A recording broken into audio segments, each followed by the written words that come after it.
नेपाल की राजधानी काठमांडू में आज सुबह एक प्लेन क्रैश हुआ है। प्लेन में सवार 19 लोगों में से 18 की मौत हो गई। घायल पायलट, जिनका नाम कैप्टन एम शाक्य है, वो गंभीर हालत में हॉस्पिटल पहुंचे हैं। प्लेन काठमांडू से पोखरा जा रहा और हादसे में मारे गए लोगों में से 17 सौर्य एयरलाइंस के ही स्टाफ मेंबर्स थे। जिसका प्लेन क्रैश हुआ सौर्य एयरलाइंस का ही, जबकि बाकी 2 क्रू मेंबर्स थे। कहा जा रहा है कि ये 21 साल पुराना प्लेन है जिसको मरम्मत कर टेस्टिंग के लिए ले जाया जा रहा था। प्लेन में मौजूद लोग कंपनी के टेस्टिंग स्टाफ थे। और सिर्फ इतना ही नहीं, अगर रिपोर्ट्स की माने हम तो नेपाल में पिछले 14 साल में 12 प्लेन क्रैश हुए हैं। यानी कि ऑन एन एवरेज हर साल एक प्लेन क्रैश नेपाल में हुआ है। ऐसा क्यों होता है, क्या है इसकी वजह, समझने की आज हम कोशिश करेंगे एबीपी लाइव पॉडकास्ट पर। यह है एफआईआई, जहां हमारे साथ में आज एक खास गेस्ट जुड़ने जा रहे हैं।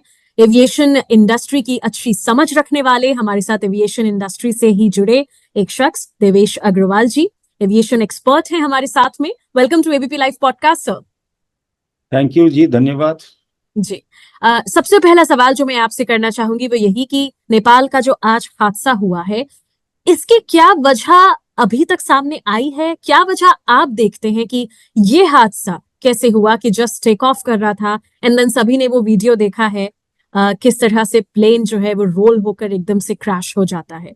आप इसे कैसे देख रहे हैं, क्या हुआ होगा?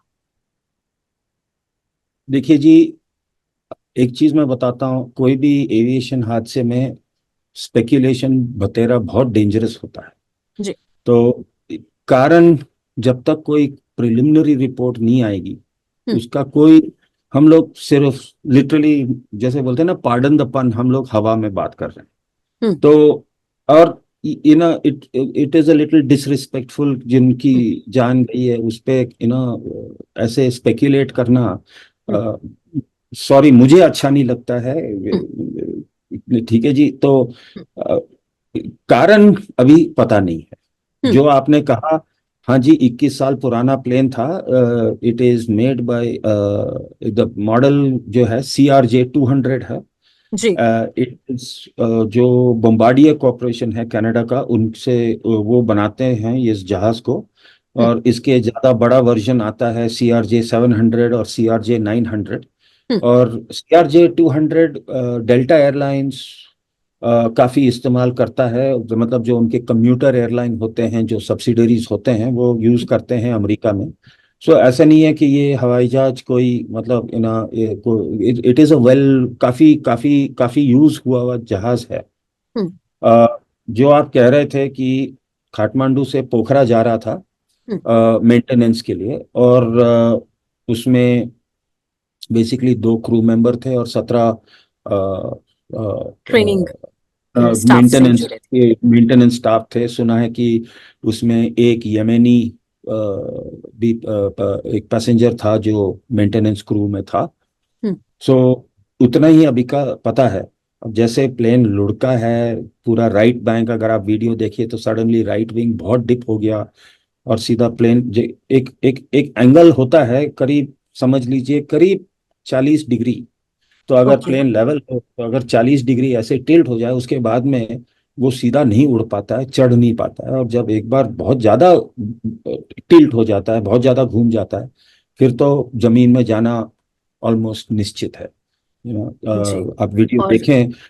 जो एक वीडियो है जहां कतर एयरवेज का एक हवाई जहाज के, मतलब टेल के यहाँ से लिया हुआ है, आप देख सकते हैं कि आखिरी में पायलट ने थोड़ा सा प्लेन को सीधा करने की कोशिश की, थोड़ा सा प्लेन सीधा हुआ, पर फिर से आई थिंक लुढ़क गया। अब क्या है, क्या कारण है, वो जब तक कोई प्रिलिमिनरी रिपोर्ट, जो नेपाल के जो सिविल एविएशन अथॉरिटी हैं, जब तक वो कुछ रिलीज नहीं करेंगे, वो उसका कोई फायदा नहीं है। अब देखिए देखिए, जो एग्जैक्टली। येटी एयरलाइंस का जो क्रैश हुआ था करीब जी। 1.5 साल पहले, जी। अब उसमें क्या हुआ, गलती से पायलट ने पावर बढ़ाने के जगह वो प्रोपेलर को फेदर कर दिया। तो मतलब क्या होता है कि अपने जैसे पंखा होता है, अल्टीमेटली प्रोपेलर अपने सीलिंग फैन के ही जैसा है, पर खाली उसमें जो ब्लेड होता है वो एक एंगल से चलता है। और अगर मेरे को ज्यादा पावर चाहिए इंजन से, तो मैं वो ब्लेड को थोड़ा और घुमा देता हूँ ताकि और हवा निकले, और अगर मेरे को कम करना है, मैं ब्लेड को सीधा कर देता हूँ। हम्म। अब वो गलती से लीवर दबा दिया, ब्लेड सीधा हो गया, ऑब्वियसली कोई हवा नहीं चलेगा उसमें, पंखा चाहे कितना भी घूम ले, जो प्रोपेलर है, जो इंजन है, वो घूमे जा रहा है, पर ब्लेड अगर सीधा है हवा पर, तो हवा पीछे कोई आएगा नहीं ना, वो तो खाली हवा को काटेगा। हम्म। तो ऐसे चीजें आई मीन होती हैं, पायलट एरर भी होता है, बतेरे कारण होते हैं। अब इसका और जब अभी तक कोई, इस केस में क्या हुआ है, ये तो तभी आपके हिसाब से जो आपने कहा बिल्कुल ठीक कहा कि जब तक कोई रिपोर्ट नहीं आ जाती तब तक कुछ भी कहना अभी सही नहीं होगा और कि आखिर क्या हो सकता है। हाँ जी, और ऐसे नॉर्मली इन जो जहाज हैं, जो CRJ-200 है, हम्म। इनमें वो जो अपने ब्लैक बॉक्स बोलते हैं, जी। असली में मैं जानबूझ के ये रंग का टी शर्ट आज पहना है, क्योंकि जो ब्लैक बॉक्स होते हैं ये ऐसे ऑरेंज, ब्राइट ऑरेंज कलर के होते हैं। And then they why are are they called as black box? because they used to record all the data, and so they were like the black box. That's a terminology used across industry. तो जब वो बोलते हैं, आप जैसे देखिए software में भी वर्ड ब्लैक बॉक्स बहुत यूज होता है, कि और वो कुछ होते मतलब actually orangish colour. They are orange in colour, खास करके क्योंकि they should be easily spottable कहीं से दूर से भी, क्योंकि देख सके। ब्राइट रंग है, तो अगर आप देखिए मेरा टी शर्ट बहुत ब्राइट है, तो हम्म। वो दूर से भी दिखेगा। इजीली तो रिकॉग्नाइजेबल।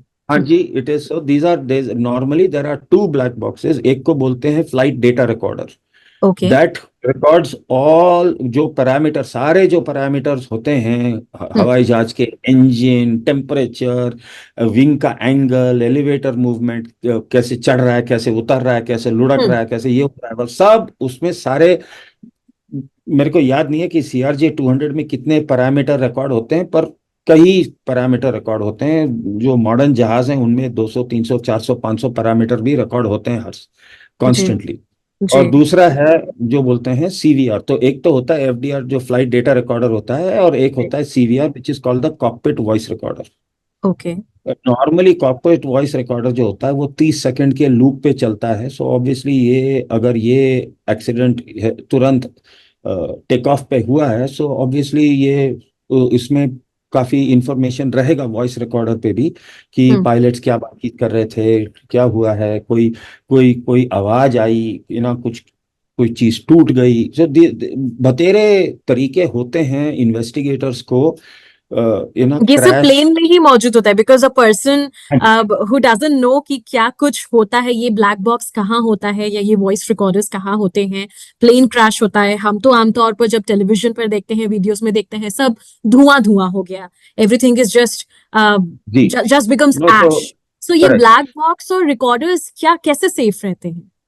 दे ये इनका खास कंस्ट्रक्शन होता है, they are made out of very heavy gauge metal, and they are designed, उसको मतलब काफी मोटा मेटल शीट से बनाते हैं, और काफी बहुत ही मजबूत बनाते हैं, ताकि बहुत जोर से मार भी लग सकता है उसको, अगर आग में है तो। Sorry, my apologies. No problem at all. The that was a foolish thing of mine, sorry. No no problem sir, it's a natural ये थिंग यार। नहीं नहीं नहीं, I normally put my phone in silent mode when I am talking. गलती हो गई मेरे से, माफी चाहता हूँ। बिल्कुल। तो ये ऐसे होता है कि ये जो ब्लैक बॉक्स होते हैं बहुत मजबूत बनाए जाते हैं, they are design to be waterproof, they are design to be fireproof, कि काफी देर आग में भी रह सकते हैं और काफी ओके। तापमान सह सकते हैं। और अंदर उसके कंपोनेंट्स जो होते हैं उनको खास करके डिजाइन किया जाता है, ऐसे ही बनाया जाता है, ताकि हादसे में चाहे मार लगे, चाहे आग लगे, चाहे पानी लगे। अगर आपको याद है, काफी साल पहले एयर फ्रांस 447 अटलांटिक ओशन में क्रैश हुआ था, जी। और उस वो हवाई जहाज मिला करीब 2-2.5 साल जी। ढूंढने के बाद। जी। उस वक्त भी उन्होंने ब्लैक बॉक्सेस निकाले, एंड ब्लैक बॉक्सेस में वाटर, पानी नहीं गया था 2 साल के बाद में भी, और इतनी गहराई पे जहाँ हम्म। पानी का इतना प्रेशर होता है। ब्लैक बॉक्स से उनको पता लगा कि क्या गलती हुई थी पायलट से, और हम्म। क्यों हवाई जहाज का हादसा हुआ था। हम्म। सो ये इसमें भी इंफॉर्मेशन आ जाएगा, ऐसे नहीं है कि यस। थोड़े दिन थोड़ा सा हम लोगों को शांति रखना पड़ेगा, we'll have to exactly. Keep and we'll get the answers. Exactly बढ़ते हैं हम अपने दूसरे सवाल पर, क्योंकि जहां मैं मीडिया रिपोर्ट्स देख रही थी, आप चूंकि इस इंडस्ट्री से काफी जुड़े हैं, बीइंग एन एक्सपर्ट आप हमें बेहतर बता सकते हैं, करेक्ट भी कर सकते हैं whether these reports are right जी और रॉन्ग। जहां मैं मीडिया रिपोर्ट्स पढ़ रही थी तो नेपाल के बारे में कहा जा रहा था कि पिछले 14 सालों का अगर हम रिकॉर्ड देखें, फ्रॉम 2010 टिल नाउ, हर साल ऑन एन एवरेज एक एक्सीडेंट होता है, एक प्लेन क्रैश होता जी है। और अभी जी तक में पिछले 14 सालों में 12 प्लेन क्रैशेस नेपाल में हो चुके हैं। इसके कारण की तरफ बढ़ना चाहेंगे, क्या कारण देखे जाते हैं कि नेपाल में देखिए, इतने ज्यादा हादसे? नेपाल का जो पहले जो है, एक तो ज्योग्राफी जो है वो थोड़ा सा अनोखा है। हम्म, माउंटेन किंगडम है, बहुत पहाड़ हैं।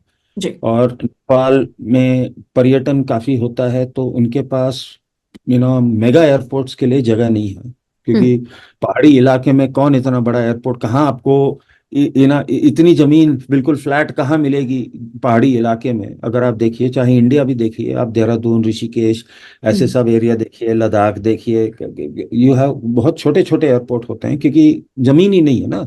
हम्म, और सब जगह पहाड़ होते हैं। हम्म, तो इन ज्यादातर क्या होता है, जो पहाड़ी इलाका, एक और चीज होता है, पहाड़ी इलाका में जो मौसम होता है वो हम्म, बहुत अचानक से बदली हो सकता है।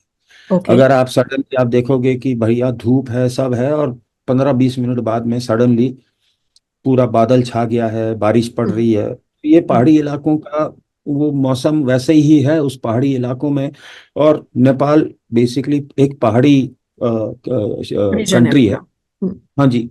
सो एक तो वो, सो क्योंकि इनके जो एयरपोर्ट्स हो, तो एक तो weather is working very much against the hmm, Nepal as a country hmm, in in when it comes to aviation. फिर और बड़े प्लेन्स के भी एक्सीडेंट्स हुए हैं। कि क्या होता है, अभी पायलट कभी बादल में घुस जाता है, फिर सडनली कंफ्यूज हो जाता है कि कहाँ है क्या नहीं है। वो इंस्ट्रूमेंट्स से उनको it's called situational awareness and hmm, spatial awareness. Hmm, तो कभी कभी होता है, पायलट पूरा कंफ्यूज हो जाता है। There have been cases where pilot has literally flown the aircraft right into a mountain. उसको बोलते हैं CFIT की CFIT, controlled flight into terrain. और हम्म, दूसरे जगहों में भी हुआ है, ऐसे नहीं है। हम्म, अमेरिकन एयरलाइंस का एक जहाज कोलंबिया के पहाड़ों में, कोलंबिया जो which is notorious for drugs, उसके जो आई थिंक काली शहर में, क्या काली शहर में जा रहा था, and pilots made a mistake and they flew the plane right into a mountain. So होता है, ऐसे नहीं है कि नहीं होता, हादसे होते हैं, लोग सीखते हैं उससे, सेफ्टी बढ़ती रहती है। नेपाल में एक और चीज है जी, क्योंकि छोटे हवाई अड्डे हैं ना, तो इसलिए वो अ, हवाई जहाज जो जाते हैं वहाँ बहुत छोटे होते हैं। हम्म, और उनमें सबसे मतलब उनमें इतना टेक्नोलॉजी कभी कभी नहीं होता है।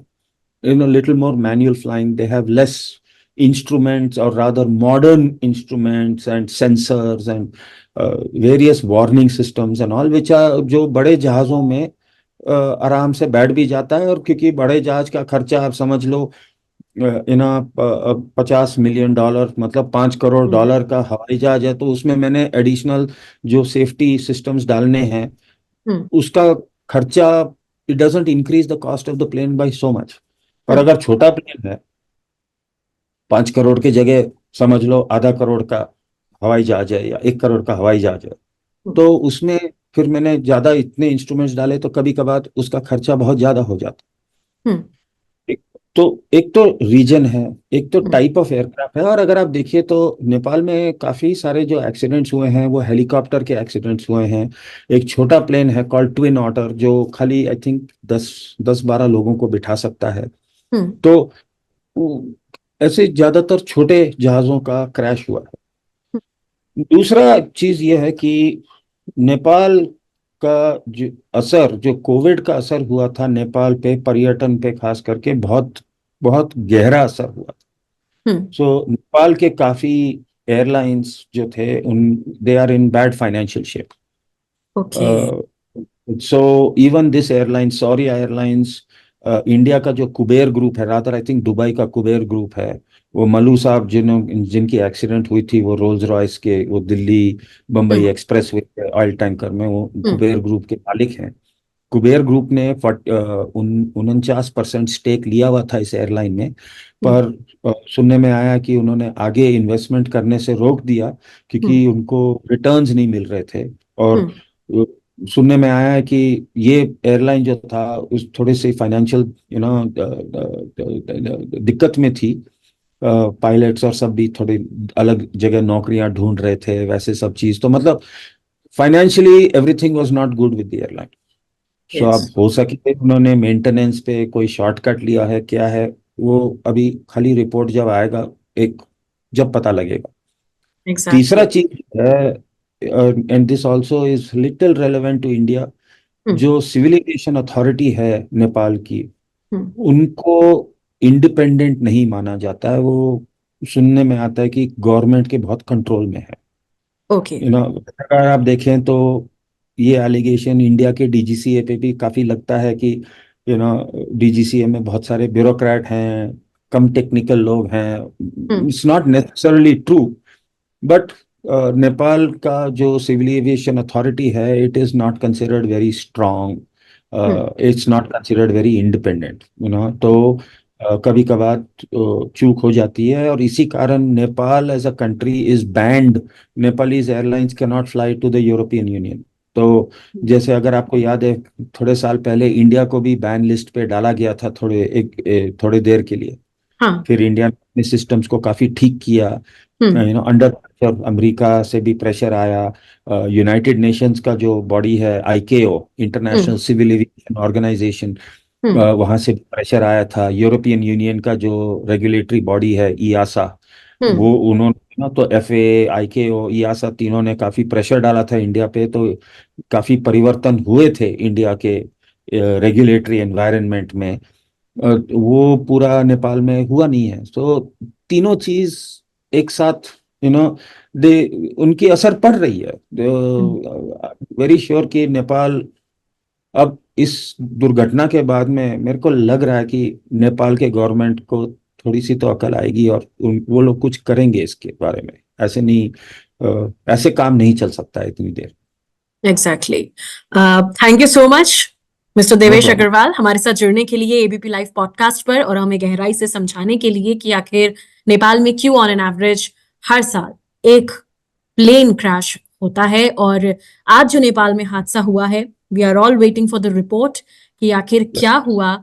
जो प्लेन में मौजूद 17 से 18 लोग अपनी जान गंवा बैठे। So once again thank you so much sir, हमारे साथ जुड़ने के लिए on ABP live podcast. Thank you ji.